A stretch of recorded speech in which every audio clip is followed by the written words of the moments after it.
सरकारची भूमिका अतिशय स्पष्ट आहे। शक्तीपीठ महामार्ग आम्ही करणार आहोत।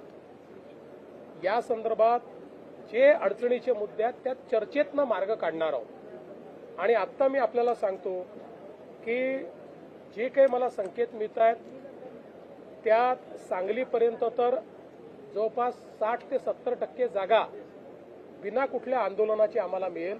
20-30% जागेकरता आम्हाला थोडी चर्चा करावी लागेल आणि ज्या काही शंका आहेत शेतकऱ्यांच्या त्या आम्हाला दूर कराव्या लागतील, त्या आम्ही दूर करू। कोल्हापूरच्या संदर्भातली जी काही अलाइनमेंट आहे त्या संदर्भात आमचा कुठली बेस्ट अलाइनमेंट असेल असा आमचा प्रयत्न चाललेला आहे। कोल्हापूरमध्येही आता मोठ्या प्रमाणात लोक आम्हाला भेटतायत, जमीन घ्या म्हणून म्हणतायत, तशी निवेदनं देत आहेत। त्यामुळे शक्तीपीठ मार्ग हा काही देवेंद्र फडणवीस, एकनाथ शिंदे किंवा अजित पवार यांचा इगो सॅटिस्फाय करण्याकरता करायचा नाहीये। हा मार्ग मराठवाडा आणि राज्यातले सगळे दुष्काळी जिल्हे यांच्याकरता वरदान ठरणार आहे।